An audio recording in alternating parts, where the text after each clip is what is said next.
Welcome to the StudyWorks Vocabulary Development Program. We will be discussing 10 new words per unit, and there'll be quite a few units. Each unit discussion will last about 13 minutes. But before we discuss the words, you'll have the opportunity to discover how many of the words you already know. In each unit, you will see a screen that looks like this. But of course, the words are much more sophisticated. You should mentally try to pair the numbered word on the left with the correct definition on the right. For example, because the first word is cat, you should place a number 1 inside of the box next to a furry animal known to say meow. Likewise, number 2 should be placed in front of green material covering a lawn or park, because that's the definition of grass. Do this for all 10 words. You'll have about 2 minutes to pair all 10 words. Thank you and good luck. Instructions. Unit 1. Pair the numbered word on the left with the correct definition on the right. You will have approximately 2 minutes.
Our first word is limpid.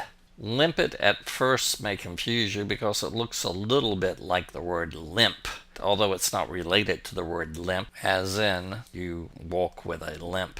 Limpid comes from a Latin word limpidus, which meant clear, or water-like, which was lympha in Latin. And if you really want a word that's similar to it, you might have to be a little bit of a biologist or a doctor. Your lymph system, you have lymph nodes in your body that's full of this clear liquid, and it's more related to that. Limpid is, in the physical sense, anything that's clear. As in water, water is limpid.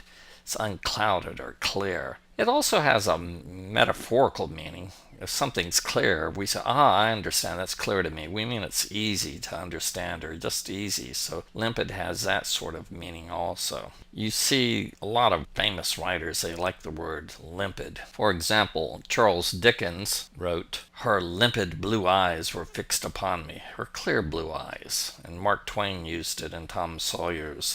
They were tumbling over each other in the shallow, limpid water of the white sandbar. So, I mean, it's something that writers use. It's not something that's usually common in speech. That's why it's so easy to forget. Limpid is anything that's clear or makes something easy. Therefore, the correct choice was at the very bottom. Clear, easily understood. Our second word was seminal, and that was from the Latin. It was the Latin word for a seed, related to a seed or a beginning. You might hear it in science a lot, or famous things. The writings of Sir Isaac Newton were some of the most seminal works in modern science. Means the beginning, the important. Think of it, a seed is the beginning of something. It's an important part of something. It also has a metaphorical meaning, meaning strongly influencing later developments. So if something is seminal, it's extremely important. It's usually something at the beginning. Not necessarily the beginning, but either of those work pretty well. Therefore, if you look at the choices here, the correct answer is the third from the bottom, original or groundbreaking. Our third word was noisome. Believe it or not, the word noisome comes from the word annoy. There's a thing in language development, you're probably not interested in it, but it is sort of curious, I think. We develop new words by chopping off the beginning of old words. This process is called a thesis. For example, we used to say an scapegoat. Now we say scapegoat. We didn't like that sound. In English originally we said avant-garde, but now we say vanguard. You saw the development of the word especially to form. Sometimes we use the word specially. Even the word cute was originally from the word acute. We just cut off the very first syllable, the part. Over long periods of time, this is how some of our words developed. You often hear in everyday English people saying, you know, instead of did you know. That's happened all through English. That's why when you see the word knife, which has got a strange spelling, well, that comes from the original word knife, which was pronounced good knife. They cut that off because it was a little bit awkward, and we just keep that knife part on it. That's why we still see these strange spellings in English, because one time we actually pronounced them, but through the process of cutting off the front of a word, this is called a thesis, we change the language. We don't say good knife anymore. We say give me the knife. So the original word was annoy, and we just cut off the part and got noy. So now something that's annoying or noisome is offensive, disgusting. Sometimes it's a smell. Sometimes people think something that's noisome has something to deal with noise. Doesn't necessarily, although a irritating noise could be annoying, therefore it could be noisome, but in most senses of the word noisome just deals with anything that's annoying or irritating, especially if it has something to do with a sense of smell. I don't know where that came from, but that's the origin of noisome, and you should be able to remember that. The correct word that goes along with that is the very top one, foul, offensive, particularly to the sense of smell. So let's go on to our next word. Purveyor. The verb would be purvey. Somebody who purveys is a purveyor. Anything that ends with an ER or an OR is usually something to deal with a thing or a person.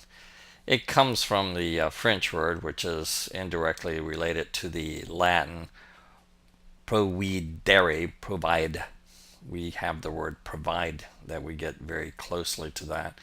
So the purveyor of something is somebody who provides or supplies.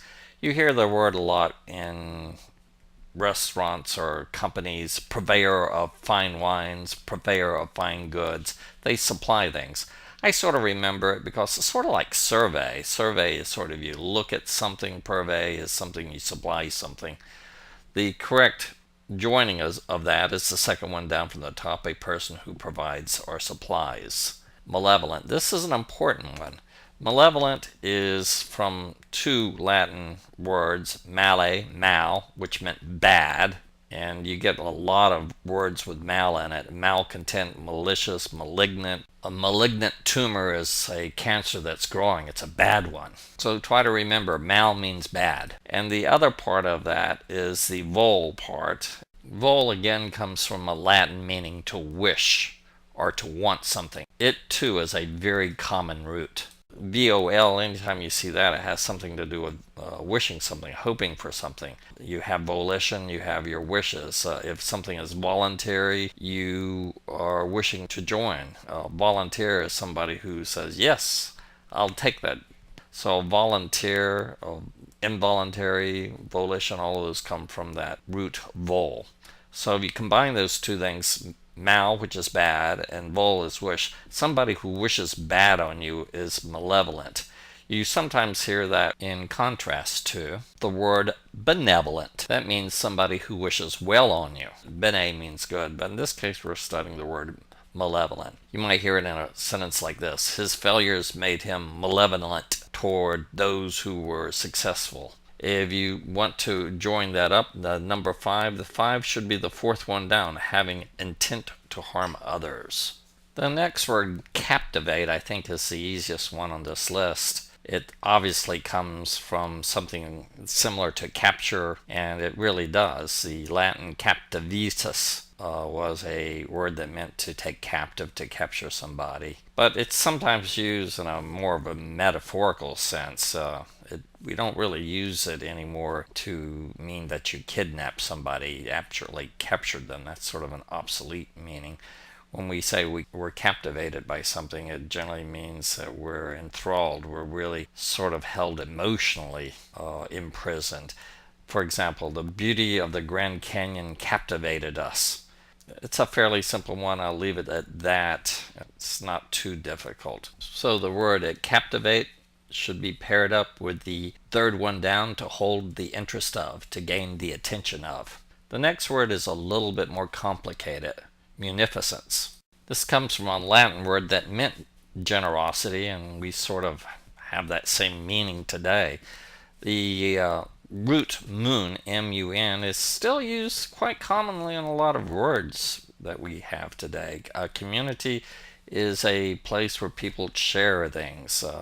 Communion is sort of a religious service where people share their thoughts with God. You can use it in a non-religious sense also. Communications, when you share ideas with other people. You get a lot of other words: communition, municipality, excommunication, remunerate, commune. So mun means to give, and generally it means to give in a very generous way, a very, very nice way. So number 7, munificence, should be paired up with the halfway point, characterized by great generosity. Our shortest word is vim. It's short, but a lot of people don't know it, so we'll talk about it. It's an interesting word because it's one of the few words that's purely an Americanism. It comes from the Latin vis, which meant powerful, and we use that in that sense. Vim sounds like an American thing, doesn't it? Somebody with vim usually has energy, a lot of spirit, a lot of enthusiasm. For example, every country feels that it does some things better than others and defends such national strengths with special vim. You often hear the word vim paired up with the word vim and vigor. I don't know why that is. Vim and pep, vim and energy. The correct pairing up with number 8 should go to the second from the bottom, energy or vigor. The next one I think is fairly simple, even though you've never seen it. Partisan clearly has something to do with the word part. It's usually a supporter or a person of a group, and the origin should be fairly obvious. You might hear a phrase such as this: the French partisans were effective in destroying Nazi supply lines during World War II. That's being used in a war or a political context. Right now in our country, we're said to be very partisans. Think about it. We have different parties. That makes us partisans. Some of us are partisans of the Republicans. Some of us are partisans of the Democrats. Some of us are nonpartisan, maybe independent. So that's fairly simple. So number 9 should go toward the middle, an adherent or supporter of a person, group, or party. And our final one is abduct, extremely important. It comes from 2 Latin roots. Well, actually one's a prefix. The first is ab. Ab is very important. It always means away from, and you get it in a lot of words that we'll eventually be discussing. Abase, abate, abbreviate, aberration, abhor, abide, abject, abort, abridge, abrogate, abscond, so forth. It always means away from something. The root that's in that, duct, means to lead. You get it, a conductor of an orchestra leads the orchestra. To conduct electricity is to lead it in one way. Reduction is to reduce the lead. Production, induction. An air duct, what does an air duct do? It leads the air. So if you put those 2 together, to lead away means to abduct. And In this particular case, number 10 should be paired up with the word to kidnapped. If you abduct somebody, you kidnap them. So that's our first set. We'll start the next set in just a second.